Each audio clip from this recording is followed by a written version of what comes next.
This podcast was recorded over 2 weeks ago. In the last week, we have observed from a comfortable and convenient distance the complete collapse of a nation. What we have observed in the main has been a fraction of that event. We have seen anti-Assad demonstrations, people, Syrians, elated by his ousting and departure, and with good reason.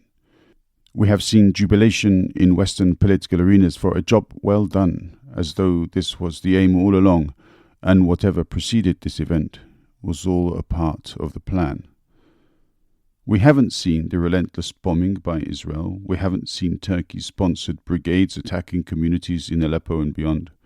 We haven't seen or heard about any of the attacks by previously denounced ISIS terrorist factions, who have now become heroes of Western policy in the region. It is far too early to yell success. It is too early also for me to yell failure. It is not too early. It is never too early to point out the obscene one-sidedness of the reporting in the press. What has happened in Syria has the potential to represent good for the people of Syria. It also has the potential to descend into what has become of Libya. And that is why this introduction to a podcast about Libya has focused so much on Syria. The circumstances may become quite similar. Do not forget that for the last few years the USA has been stealing oil from Syria via its apparatus in Iraq. 80% by some reports of oil production in Syria is stolen by the US. If there is to be freedom for the people of Syria, if there is to be rebuilding there of the devastation caused not only by ISIS, not only by civil war, but also by Israeli occupation forces, then will the nations that have stolen all that oil pay the bill for what they have taken, so that the rebuilding of the nation is paid for by Syrian money from its own resources? Today, Libya is a country divided. It has fallen into ruin. The national successes of building the great man-made river, among other things, have been undone. The infrastructure left to decay and destruction, the lands plundered by warlords, and the people without hope or rule of law. Whatever people may think about Muammar Gaddafi, the people of Libya did not deserve this fate. When Obama declared the need for regime change, where was the plan for the people? Where was the need the people had to fulfill their own dreams after the fall of Gaddafi? When Obama apologizes for the worst mistake of his presidency, of which there were many, in my opinion, we should also remember the lies of Bill Clinton and his inaction regarding Rwanda's genocide, when he knew what was going on and made sure nobody else did anything either. In both cases, the most powerful men on the planet were faced with situations that meant life or death to thousands and tens of thousands. They knew about it, and they did nothing. No matter how attractive or intelligent the man who comes to rob you and kill you in the night, he is still a thief and a murderer. Let us hope that the fate of the Syrians in no way resembles the fate of the Libyans or the Rwandans. Though I am not in any way comforted by the winds of fortune, in a matter of weeks Trump reclaims his cherished seat and is hardly the person to bring peace to the Middle East. Israel, under the war criminal Netanyahu, will most probably keep going, if for no other reason than it keeps him out of his own Israeli prison cell. Turkey, under the dictator Erdogan, beloved of the West despite him having been a loose cannon for 20 years or so, wants to rebuild the Ottoman Empire. And then there are the Kurds, mistreated, abused, and hunted by the nationalist Turks and betrayed by Trump the last time around. I remind myself, this is a podcast about Libya. It is a podcast about Gaddafi, and the reasons why some people loved him and some people hated him. He was savior and terrorist. He was visionary and murderer. He was both a social democrat and a dictator. My thanks to Esheru for his time and wisdom. To the mic clocking out. Enjoy.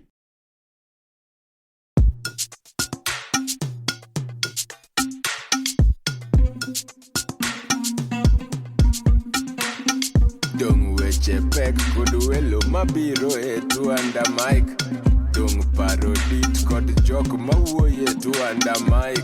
Seche tin sud buta wawinji etu under mic. Ola wachokre wabed piny biwa winje ero chako moment ndi and a podcast makende. I'm joined once again by the man, the activist, Esheru. Thank you, Esheru. How are you doing? Thank you. Lovely to be here once again. Yes, I'm good. Can't complain. Cold, miserable London, but yeah, all is well. Yeah, and I'm very happy to hear that you've recovered from the latest bout of the flu. Yes. So it's good to have you back, all healthy and vocal. Yes, great to be back. Really, I think being under the weather, it takes a lot out of you, and then you got to kind of push the stuff aside that you want to get done, etc. But yeah, it's nice to be back and in the ring fighting. Yep, good to have you here as well. So today we're going to talk about a country on, well, perhaps the other side of the continent of Africa. We're going to be looking at Libya. And one of the reasons why we probably had to jump into the discussion about Libya was because previously in other podcasts you've mentioned a certain Gaddafi a few times, and so therefore we kind of wanted to talk about him a little bit more as well. And this will focus mostly on Gaddafi, but there are some other parts to the Libyan story that we'll get into. But just for the purposes of an introduction, if you'd like to, just kind of let people know, if they haven't heard any of the other podcasts, what kind of references that you'd made with regards to Gaddafi and the comparisons that you'd made. Yeah, I think Gaddafi is he's a very controversial character, okay? I always like to look at him from a very positive perspective because I always seem to compare him to, or, amongst the giants of Kwame Nkrumah and Thomas Sankara and Patrice Lumumba. A man that, when I say controversial, there's a lot of people who, as soon as you mention something good about him, they'll tell you a negative and they say that he was a bad bloke or a horrible person. But then you pull something else out of the bag and you get to understand a little bit about him traveling, to various places around the world, and he meets all the heads of state. He meets Obama. He meets Tony Blair, and you learn a little bit about what he was trying to do with Libya. He was a dictator, yes, of course, and he held on to power for a very long time, longer than necessary. Some may argue, but I think that when you look at what he did with the country, where he took it from and to, you could kind of see where he was heading with it. And would it have improved under another government? Who knows? But he certainly left his mark, in my opinion. Yep, most definitely. And it's exactly in that light, because we've spoken before about Thomas Sankara, definitely, which is one of the main points where you used to make this comparison. And it is fair to say that Gaddafi did a number of things internally for the people, for the Libyans, which could be comparable to what Thomas Sankara did. And it was in that light that you referred to him mostly. What we will obviously mention later on are some of the other things which the West would be more likely to highlight. But then again, as you said, he's a controversial figure, and so therefore a certain amount of background should be introduced. And I have to say, I have to compliment your courage yet again. It's not an easy character to associate compliments to. And with, and I think that every politician is flawed. Obviously, some to a greater extent than others. But I do compliment your courage in pointing out the positive sides of Gaddafi, even though we will look at the negatives as well. So yeah, but that's you. Yeah, absolutely. Yeah, I think, as I said, I think that when I look at the continent itself, it's surrounded by too much negativity. And I think Africa, the continent gets a bad rap, and African leaders get a bad rap, and people need to get a better understanding of who these people are, right? And let's remember that a lot of these countries lack democratic institutions. They lack functioning authorities. So there are going to be problems within these countries. And again, because these countries tend to be resource rich, there is also a lot of interference from, let's say, external forces to ensure that problems persist, keep them in turmoil, so to speak, so they never really get a foothold to build anything concrete. And it's something that we witness in the Middle East and in the resource rich parts of Africa, where the leaders tend not to want to kowtow to the West.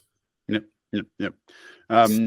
So going back a little bit, because it was important to me also to get a bit of the background to Libya, where it was earlier in its development, where it was before independence, and this interesting story which goes back to 1837 in Mecca, even where the Zanussi order goes back to the Grand Zanussi, and as we were speaking a bit earlier, I mentioned that in my research, I said that even until today, the certain spirituality of the Zanussi order continues within the different elements of society within Libya. So this is something which goes back, it's deep, it's within the culture of the people there. What I found very interesting was between 1922 and 1951, the King Idris, or Emir Idris, lived in exile, because this was where in 1922, Italy essentially took possession of Libya, under a fascist government, of course, we have to remember. And then obviously there was the period of Mussolini, then the war. And then after the war, it took 6 years. But Libya became the first nation to seek and achieve independence through the United Nations. I think that's also quite a significant achievement for the country. Yes, you're right. It is actually quite an achievement. And I think this is kind of, when you look back at that, with that happening, we can kind of get a better understanding of why Colonel Gaddafi would have fell foul much later on. Yep, definitely. And what's also interesting to point out in this period is that the French came in fresh off their own experience with having been essentially dominated by another country, and they wanted to simply take a certain region called the Fezzan from Libya and simply occupy it themselves without any kind of consideration for what the Libyans may perhaps want to do themselves. The Italians wanted to keep Tripolitania, as it was called. And so we very much have, even after the war, even after the experiences of some of these European countries, the way that they wanted to essentially expand their tentacles, the control over any areas that they could, which they were aware of, obviously, that Libya had certain resources and certain things that they could benefit from. And that's all they cared about. But this is the mind of the colonial settler powers, right? I mean, they never put the local or indigenous populations thoughts first. It's purely for selfish reasons. But within that particular atmosphere, as we said, we had King Idris. Yes, Idris. Yeah. So from 1951 until 1969, very much pro-Western. Yes. And this is an individual who, when he took over in 1951, we talk about Libya that had been ravished by the war. It had 40% mortality rate, 94% illiteracy rate. Yep. So, this is a lot worse than Burkina Faso was, if you remember when we talked about the situation that was there. So when you have such a severely bad situation, there's also the possibility for a steep improvement of that nation. We didn't necessarily see that. Later on it came, but at that particular moment, no. What I understand and what I've learned to understand about the world is simply this. A lot of the colonial powers, whenever they enter a country or enter a region, it is said, again, this is one of the revisionist ways of looking at it, that they improve upon what was there before, as if these people needed improving in some way. But what you often found is some places were actually worse off as a result of having colonial powers there, because the quality of life diminishes somewhat, because the only purpose that these colonial powers have is to control the country for its resources and nothing else. It doesn't care about the people. And unfortunately, this is one of those situations which essentially led towards, in 1969, the famous bloodless coup. Libya had been very much a close ally of the West. There were army bases or military bases of the United States and the UK in Libya. Libya had received more than $100 million in aid from the US by 1959, which made it per capita more than any other country. So clearly there was quite a close relationship between King Idris and the West.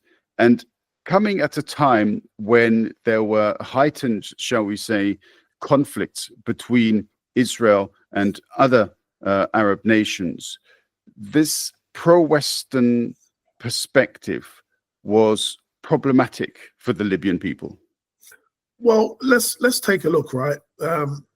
Problematic in the sense that let's look at it from a personal view. You come into my home and you give me build a little area in the kitchen for yourself to make food, right? And then I decide, but I'm going to take, some of the spoils out of your house for myself.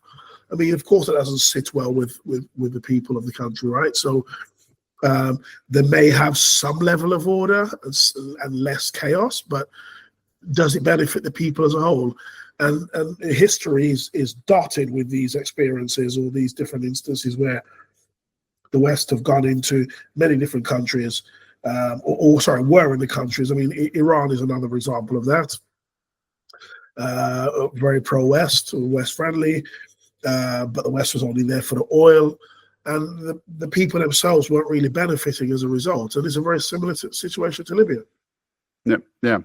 And so therefore, as I said, there was the bloodless coup, and into this vacuum, shall we say, stepped deliberately very much Mr. Colonel Gaddafi. And Gaddafi brought with him this vision of hope. He was this very young, handsome gentleman, powerful, confident, and promising of reforms, promising of improvements, promising a significant change for the people of Libya.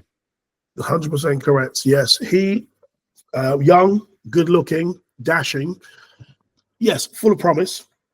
He manages to seize power of the country through a coup.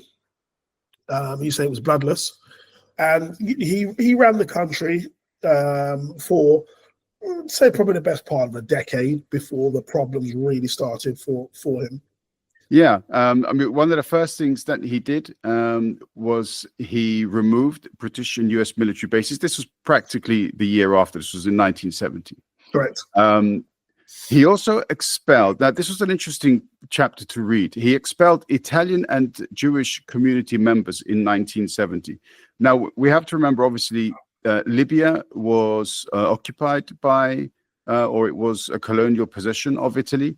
And there were significant anti-Israeli sentiments within the nation because of what had happened with regards to Palestine. So he took this position and expelled Italian and Jewish community members in 1970.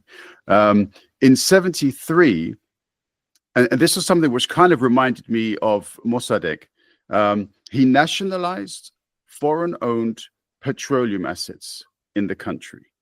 And that, I think, is quite significant. And this is perhaps one of the reasons why I believe you and other people would say, well, look, he wasn't all bad. It's what he done once he nationalized these assets. And of course, let's remember, him doing that would have pissed off the Americans and the British, right? That we know for sure, okay? There's absolutely no getting away from that. But let's also remember that the money wasn't used purely to enrich himself.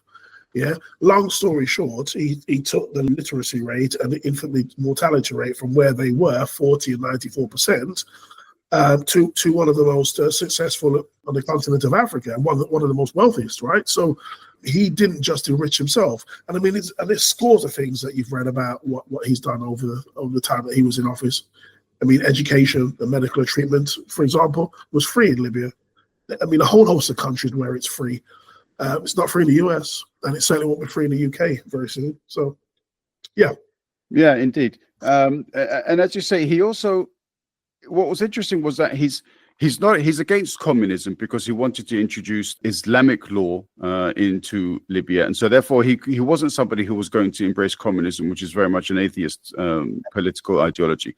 So he wanted to create this a Libyan Arab Republic under a motto of freedom, socialism, but also introducing his own interpretation of Islam.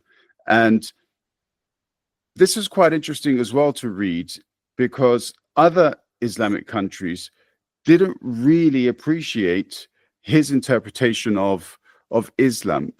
So he was very happy to rattle some people who perhaps we would have thought that he wasn't going to nerve or annoy, but he did so. Very much so. Very much so. I think that whether it was intentional or not, we don't know. But we do know, for example, how he and Sankara didn't really see eye to eye, as we discussed in the previous episode. So, there are these things that we know about Gaddafi. But I think I said in one of the previous episodes that Gaddafi himself, the man was a visionary, okay, and he was way ahead of his time, because as we said in the beginning, Sankara didn't like him. But then, if you look at their work and where they were pretty much aligned on the same page by the end of their tenure in their respective countries. I have to say, when I was watching and I was trying to find different perspectives of Gaddafi, I couldn't actually find one which presented a particularly positive ending to his rule. We will come to that later on, because I'm very hopeful that you will present that argument, because I couldn't find that, unfortunately. I tried very hard. I couldn't find that particular side, but I do remember seeing and reading a lot about how, and we'll come to this as well, but how he introduced direct democracy within Libya, because this was one of in his green book, this was one of the things that he wanted to do. So what he wanted to create was a unification in some ways of these different principles. So on the one hand, social democracy, socialism, and on the other hand, the principles of freedom, but also the Islamic traditions as he saw them. And he did this with the structures that he created within Libya. Well, he did travel around the globe. As I said earlier, you saw, as much as they spoke about him as being this tyrant, etc., he met with heads of states and obviously traveled to the UN. He'd say his piece. But what I've later learned with him, that he was actually traveling and looking at different democracies, Britain, America, etc., because he wanted to implement, he said, a direct democracy. That was his idea. And this is all outlined in his book, the Green Book, as I said. And I think that he was ready to move the country into another direction. Now, how that looked, I don't know, because it was never discussed, and I'm not sure if there were any of his children that were being primed for taking over, or if they were just going to hand over the reins, back to the people. I have no idea. But he spent decades studying different democracies and wanted to implement something very similar into Libya, and the direct democracy was his preferred option. And this was after traveling and speaking to scholars and heads of states and studying various democracies around the globe and how they functioned and how they benefited the people within those countries. Yeah, I'm very happy you mentioned that, because this was something which I'd taken note of, but unfortunately, I really have to improve my note keeping, because I've written pages and pages of stuff, and now when I want to find them, I can't find them. He really did not like representative democracy, and I have to say, as much as I have found about Gaddafi, which I didn't like, I can't disagree with this. I also find representative democracy, in the way that it is today in most Western democracies, to be a system which doesn't actually deliver. There are many important decisions taken on behalf of the people in Western democracies that I believe they simply would not really want to authorize themselves. And this is one of the problems when you don't have political parties of any particular or distinction. If we look at the UK, for example, if you ask most people, or if you ask people to respond to a referendum about significant changes to the National Health Service, most people would say, no, we want it to go back to the way that it was. However, these options are not presented to them. And this is why I think Gaddafi was right in this sense to say that representative democracies simply do not do what they should. 100% agreement. I think that we need more direct approach, because I think that politics has to evolve. Political systems have to evolve and change with the times. Okay, that's first of all. When I look at Britain, Britain has a first past the post system, representative democracy, but it doesn't represent all the people all the time. It is problematic. There are too many cogs. Some of the cogs are going in different directions, and this is what causes stops and bottlenecks. With a more direct approach, you're dealing with the people directly. You're moving the intermediaries out. People really get a chance to voice their opinion. One of the problems in representative democracy, they don't always take up the questions that you yourself are interested in. Yes, you could be left-leaning and voted for 2 or 3 left-leaning parties. In Germany, for example, here it's just the one. Well, you can kind of say one, but they don't necessarily take up or bring forth the questions that you want them to talk about, and that can be problematic. You can sit and think to yourself, well, why did I vote for these people? Because they're not even looking out for my interests anyway. Whereas when you got a direct democracy, you have an opportunity to have your voice heard. It depends on more people participation. That's the difference. This is something which has been an issue which I really dislike, because most people that live in democracies think the act of voting every 4 or 5 years, depending on the system, is participation. And for me, that's not participation. That's the bare minimum anybody should do. Real active participation in a democracy means making sure the people who represent you are doing their jobs. And the fact that in the UK, we can see people like the representative for Clacton, I won't mention any names, who never does any bloody town halls, is not there to answer questions of his constituents. Right. And I think that is a pure abdication of his responsibilities. And we see it too often. Yeah, and England's a great example, right? Because England likes to brag about having the mother of parliaments. I don't know how they managed to get that label here for some strange reason. But if you look at the political system both Britain and America have, they're both two-party countries. I mean, how can a country of almost 70 million and a country of over 350 million only have 2 parties representing the voice of the people? Surely there are more diverse opinions, right? So the point I'm trying to make is that when the world evolves and people evolve, and we're going through an information age now, and the legacy media is no longer a fit for purpose, so people are getting to use some social media. Political systems also have to change, right? And we're still using a political system that has been in operation for over 100 years, 150 years. It's time for change. People need something else. The problem is the way the system works currently, both here in the US, it benefits the sitting party to keep the system the way it is. It's up to the sitting party to make the change. Yep. And therein lies the problem. Yeah, which they in the US at least, they are never able to do so, because it's required a certain percentage, which is almost unreachable based upon the system of elections that they have with the Electoral College as well. The one thing that I have, which is I completely disagree with what happened, at least with regards to Colonel Gaddafi, was that he was one of those, and you said that he's a dictator, and he was, even though, which is, here was quite funny, because on the one hand, he wants to introduce direct democracy, but on the other hand, he continued to be a dictator. So obviously this contradiction was quite stark. But reading what committee groups that he introduced, so he wanted local committees. These were called People's Congresses. There was a basic People's Congress, and which were many thereof, and then these would be brought together with the Jamahiriya, which was called the General People's Congress. The problem that I have with this was that at the end of the day, though, he decided what happened. It was his group of generals or whoever that would essentially dictate what the results were, what the conversation was. This direct democracy was allowed to exist as a structure, but not as an operational body. And that's the problem. I think this is where the problem is. I think you still need, at the end of the day, if you're going to have a direct democracy, you still have to have a full decision-making process where once the questions or people's opinions are being taken into account, how then are these passed into, and all these guidelines used?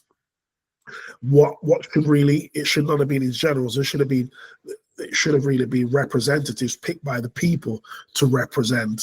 This is what should have happened. So you got Gaddafi at the top, and then let's say you have the representatives of the peoples, and then you got the peoples here.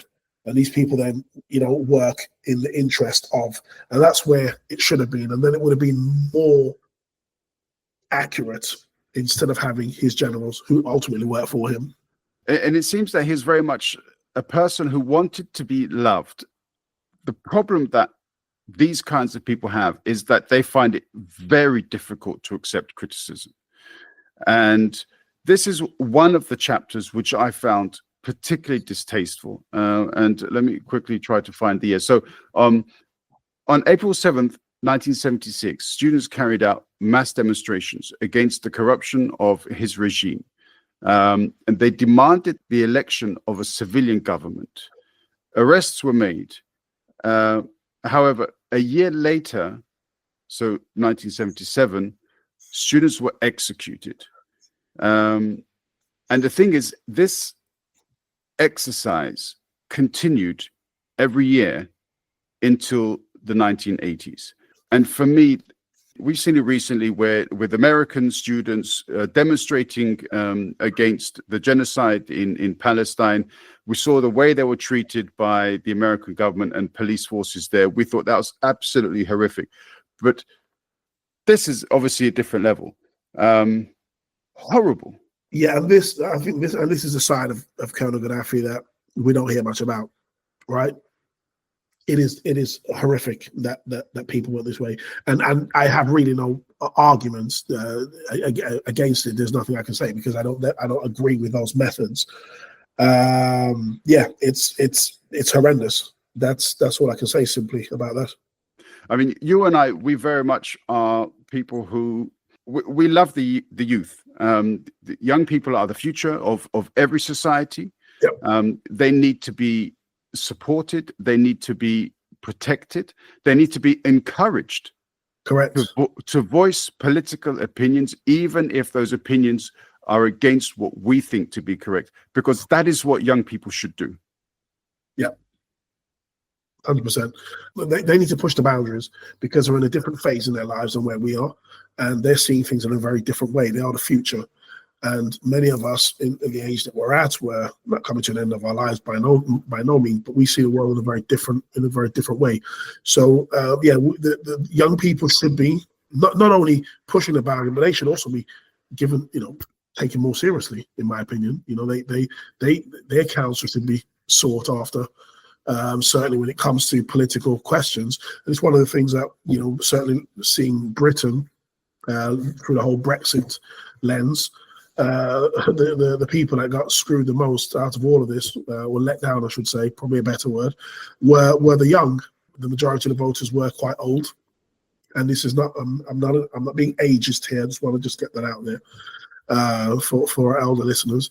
But here in Britain, I think the numbers were something like 75% of the people that voted were over pension age. And I think they voted for their reasons, but then I think a lot of them never gave the consideration for the young people who are coming up, their grandchildren and great grandchildren after. And this is one of the reasons why I think a lot of young people will look in the near future, I hope, to push for another referendum, and hopefully there'll be a different result there. But anyway, that's a different conversation, which I'm sure we'll have when the time comes. Sure. Yeah.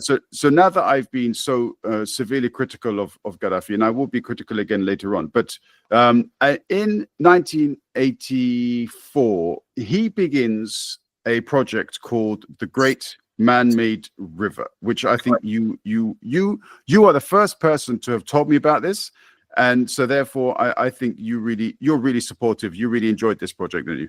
Yeah, absolutely. I think the Man-Made River I think they call it the eighth wonder of the world, I believe. That was kind of the nickname that it was given. Now, Libya, North Africa is a very arid place. Everybody knows that, okay? And what what Gaddafi had found was a huge aquifer of sweet water, fresh water underground.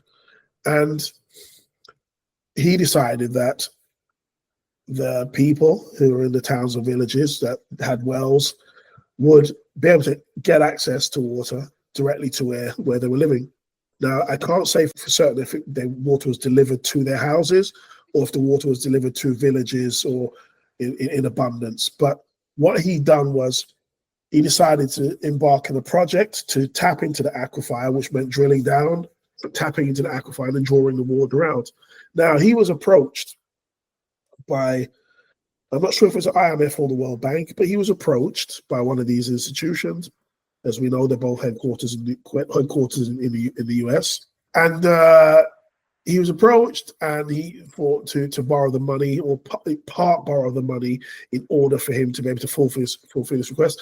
And he says no. He says that we have money from oil revenues and we can use our own money without any problems. Anyway, he was asked a second time and he refused, and he used his own money, tapped into the aquifer, and he was able to build what they call the man-made river, man-made lake, and he's able to run water from the aquifer to every town and village around Libya. This had never been achieved before. It was a huge project, and it was done successfully with their own money from the oil reserves. Okay, very wealthy country. Yeah, it was the world's biggest irrigation project, which is what it's referred to, and something which people should also remember. And this is something that you also mentioned later on when we talk about humanitarian considerations. In the first civil war, the first Libyan civil war, the man-made river was unfortunately bombed. It was hit by NATO forces. Investigations were conducted. The investigations came back and said, yeah, there was evidence that weapons had been stored there and so on, but not enough evidence was gathered to be able to make a final determination as to whether or not it was this or that or the other. Okay, we've heard all this crap before. Yep. It seems quite clear that NATO forces targeted it because they wanted to put pressure on the Libyan government, and that's exactly what happened. Well, standard thing, right? The first thing to do is always affect the people. And once the people are disgruntled, then it's easier to overthrow the government. The same thing that we saw in Iraq, right? As soon as they got rid of Saddam Hussein, what would people have to ration? Water and electricity. They only had water so many hours a day and so much electricity. I mean, the infrastructure was there for it to run all the time, but they use it as a weapon to get people upset and disgruntled. And there's a very similar thing here. They went straight for the source of water, and then, of course, shipped water in to give people water to drink. It's ludicrous. Yeah, some people perhaps don't really know why the West is so anti-Gaddafi, because let's face it, they don't really care if he executes innocent students in his own country, because yeah, these are nations that have done far worse in their own past. What they didn't like, however, was the way that Gaddafi embraced political, or I should say, in some cases, brutal terrorist organizations, what the West labeled terrorist organizations, what Gaddafi considered to be liberation organizations. He embraced, he trained, he funded, he supported the IRA, ETA, and the Rote Armee faction, or the Red Army Brigade in Germany. Who were obviously, as we know, responsible for any number of terrorist attacks in European cities and nations. So one way that you're guaranteed to piss off governments is to support the people who are blowing up their citizens. Well, what we need to look at is this. We need to take it back a bit. One man's terrorist, another man's freedom fighter, right? And I reject, sometimes I take offense to the word terrorist in these instances. I'm not saying what these guys did, ETA, IRA, Red Faction, the ANC, I'm not saying what these guys did was great or good or positive. But here we have imperial forces, Britain, America, etc., who use their might to control people in regions that are far away from theirs, just because they want to control what they have. Of course, people are going to get upset and fight back. it's as if they want you to be able to be happy in your punishment and not get up and fight back, right? As soon as you defend yourself, they call you a terrorist for defending. I mean, Britain and America and allied nations, they drop bombs relentlessly on regions all over the globe. They have done since the end of the Second World War. But people are just supposed to take it, or are they supposed to fight back? There's always going to be collateral damage, always. And I think if you have that understanding of the world, we understand why terrorist incidents happen, and we should just stop calling them terrorist incidents. I think that we should really call them blowback for European misadventures and US misadventures in various regions. Yep. There is a lot to that argument. You are absolutely correct to say that what some people would consider to be terrorists, other people would consider to be freedom fighters. This has always been the case throughout history. It will always be the case throughout history. The people today that are looking at what's happening in Gaza, whenever we talk about the genocide there, the automatic response is always, yeah, but they need to root out Hamas. But the entire population of Gaza is not Hamas. No. You cannot justify killing thousands upon thousands upon thousands of innocent people just because you want to go after a certain organization. Right. And let's have a look at the history. Why was Hamas created? Why was Al Qaeda created? ISIS, ETA, IRA. Let's have a look. Why? Understand why they were created in the first place. They didn't just appear. They are there as a result of something. If we get to the root of that, then we can have a better understanding why these people are fighting. But I think one of the biggest problems we have is in Western, not folklore, but the way the West tells a story, always tells a story from somewhere in the middle. It never starts at the beginning. And this is how they get people. Look what's happening in Palestine. For some reason, they seem to think it started October the 7th, but you can tell them the troubles have been happening since for the last 75 years, right? And when people say, but yeah, Hamas had control of Palestine for 15 years, the Israelis backed off. No, but you controlled the land, the air, and the sea all around Palestine, and you control what went in and what went out. It was still an occupation, my friend. It just wasn't an occupation by name. Politically speaking, unfortunately, all of these words are used to try to dictate the political fallout, the PR, the way that the image that it represents. I mean, this is something which also goes all the way back to the East India Company, where they used to write reports back saying that, yeah, we are civilizing the savages here, whereas in reality they were not savages. We are talking about an extremely philosophical old culture, a number of old cultures within the region, but obviously, the East India Company wanted to continue to garner support from the people back home. So therefore, these were the reports that came out. And it's the exact same thing that we're seeing today with this thing. It's easy to call people terrorists, especially when you see innocent people dying. But then that means to not look at the innocent people that are dying, where those people come from. Well, absolutely. I think that they use derogatory terms to be able to justify what it is they're doing. That's the problem, right? And the way that the story is told, it's told from the standpoint that we're always the good guys and we're always doing good. Thankfully, the world, and hopefully people will remember what we've witnessed over the last 12 months. People's eyes must be open now and realize that, hold on, maybe we are not the good guys, that we are supporting, the death of children. I think sometimes I look at what's happening over there and wonder if it's just there seems to be an excuse being used that we're targeting these people because they're hiding amongst civilian populations. But don't all terrorists live amongst civilian populations anyway? So, you got to make your precision strikes a little bit more targeted as opposed to aiming for an entire block to look for one person. And also, just because, so I mentioned the IRA, ETA, and the Rote Armee Fraktion, I'm not going to permit myself to make any kind of opinion on these three organizations because I don't know enough about the history. I definitely don't want to get involved about the debates of Northern Ireland and Republic of Ireland in the UK.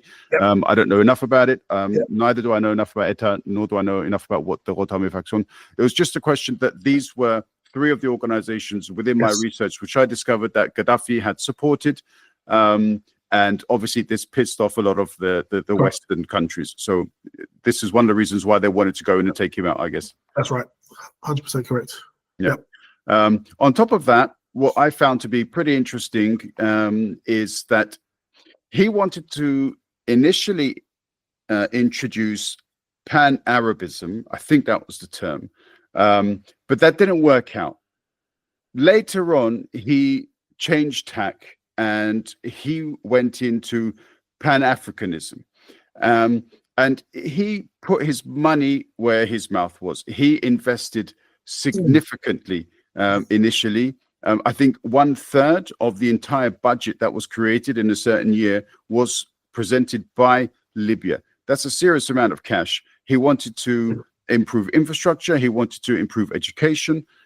He wanted to improve, I believe, food production. He wanted to make a lot of African nations basically self-sufficient, independent, and he wanted to make sure they did not go cap in hand to international banking institutions that you referred to earlier. You know, the North Africa is a bit of a interesting place. The French and basically the Europeans, and you will hear some people say this, they spent many decades convincing the North Africans that they were similar to Europeans because of their skin shade, that they were different from sub-Saharan Africa. Because let's remember, we used to call Libya, Morocco, Tunisia, Algeria, we used to call that North Africa, but now it's referred to as the Middle East. And if you look at the maps, the maps start there and goes across in the Middle East, although it's a part of the continent of Africa. So the name has changed, just like the Europeans and the Allied nations have decided to remove it from Africa. And this is something that Gaddafi was always adamant about. He says that we may have lighter shade skins, but he goes, we're all Africans. He says, don't allow yourself to be, or your minds to be corrupted into believing that we're any different from our brothers and sisters in sub-Saharan Africa. And one of the things he wanted to do was unite the continent, something that Europeans didn't want. Because again, when I say Europeans, I'm talking about the West. They're good at divide and conquer. And again, when you look at the map today, you look at the Middle East, you'll see African nations, and then you'll see Saudi Arabia, and then the rest of the Middle East as the Middle East. Which is what he wanted to get away from, because he believed that if we can join forces together, we become stronger as a continent. And he believed that Africa, and I 100% agree with him, Africa didn't need the world needs Africa, something he saw and understood. And these are dangerous things to be spreading across the continent of Africa, especially to the very wealthy established families and big businesses that want to access African resources at the prices that they get them for now to remain profitable in the world. Yeah. What's also interesting, and it has absolutely nothing to do directly with Muammar Gaddafi or Libya, but when I was listening to the autobiography of Malcolm X, yep, he went on an 18-week trip. He wanted to go to Mecca, but then on the way back, he visited a certain number of African nations, and he kind of started his journey, I believe, in Egypt as well. And it was during that trip where, because he observed some of these people almost as white people. Yes. In his book, and he said at the time that that trip turned his opinion, because before that he never thought it was possible to be genuinely on good terms or friends, or expect good things, expect acceptance, accept friendship, genuine friendship from a white person. But he said after that trip, this opinion of his changed. And what you have just pointed out, between that period of time and now, an extensive process has occurred of creating division between those communities, because he always said he could not believe how he was embraced as a man, as a person, yep, by those nations.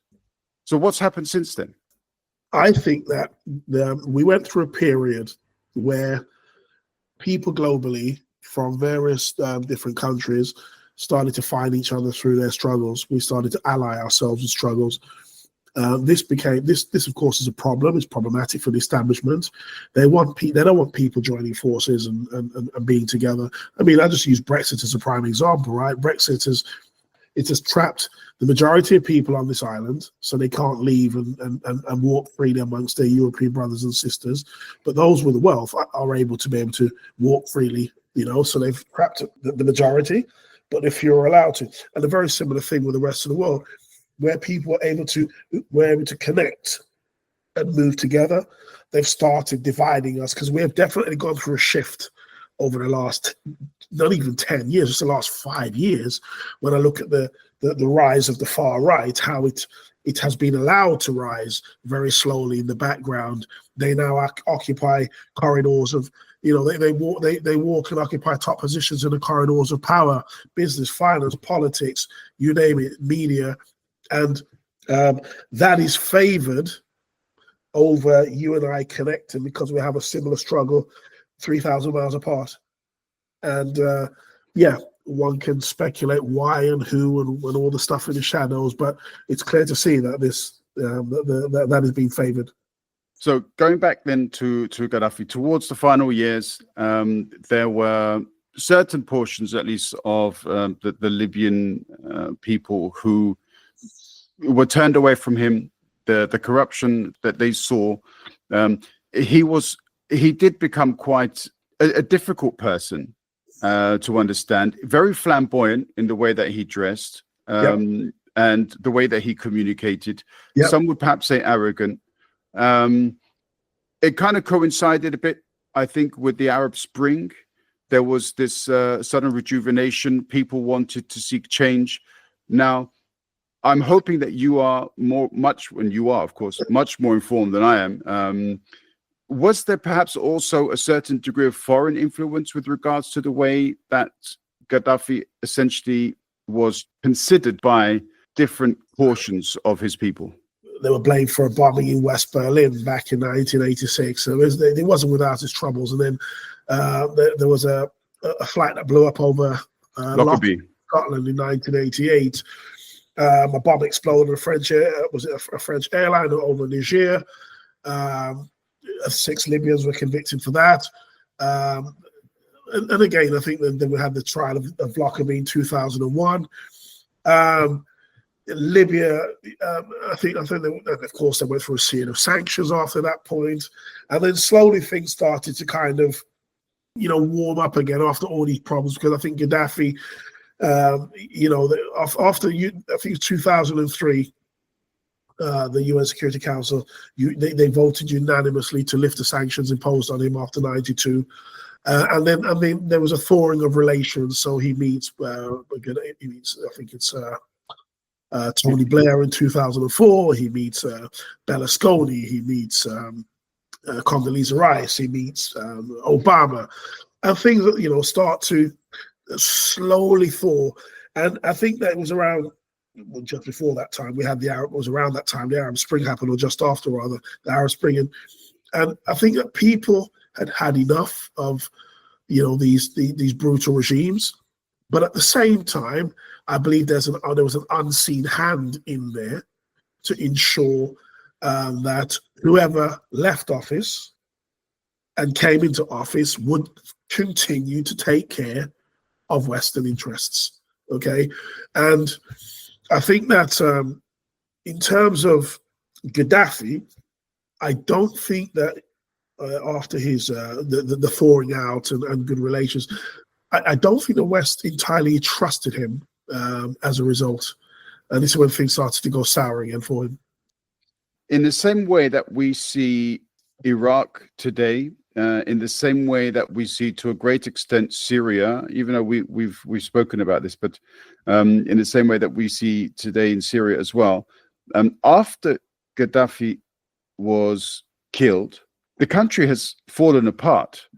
And so for me, when I hear this word regime change, when I hear this policy of saying we need to bring peace to the people, we need to bring democracy to the people, that's not what happened. Let's also look at Afghanistan.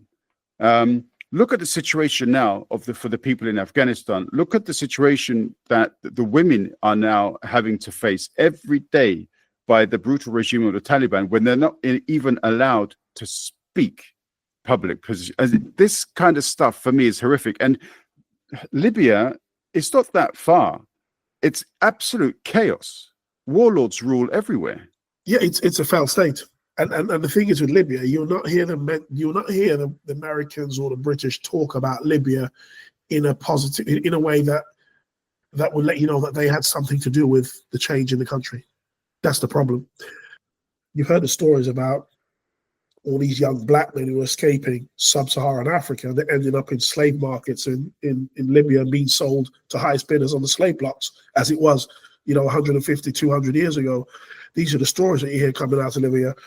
All the oil and the gold that the country had has been stolen. I think the banks had to. The banking system was something that we never spoke about very briefly. That they were not aligned to any Western banking system, and this was something that they reversed as soon as they got into the country and changed it to make them align with Western banking system. So, the country was taken over and completely destroyed. And it's a very similar thing with Afghanistan.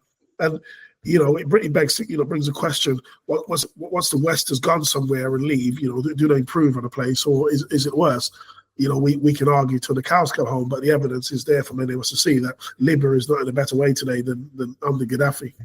Yep, definitely. When we undertook this series on talking about the post-war, post-colonial African nations' journey that they have taken until now, we decided that we wanted to ensure that we would look at it through positive eyes, that we would look at these situations and we would talk about what they're actually trying to build, rather than only focusing on the tragedies of the histories that occurred before then.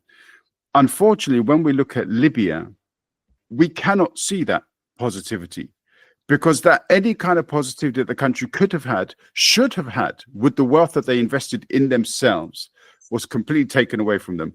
I would say Gaddafi had a big role to play in that, but on top of that, I would say that all the Western countries that refused to allow Pan-Africanism to develop with its own funding necessitated the downfall of Gaddafi. 100%, definitely can't disagree with a word of that. And I think this is one of the problems, one of the challenges for Africa in the future.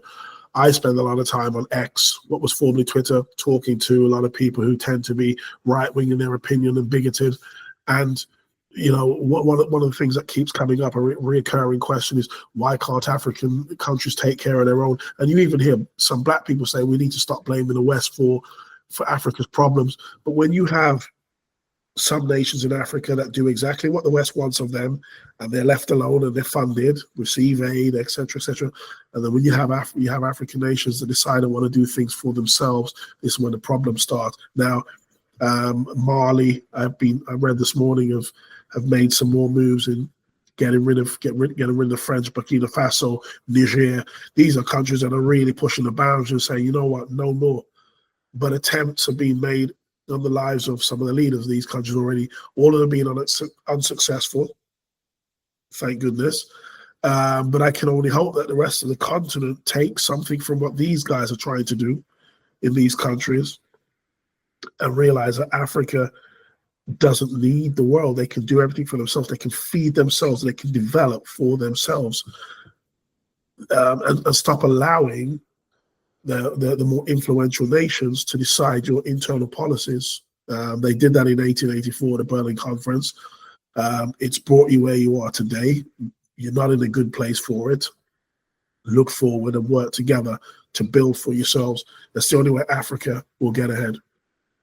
On that note, thank you very much, Esheru, once again for your insight and your time. And I look forward to the next one.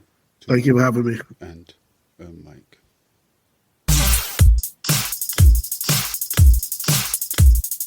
Two and Mike.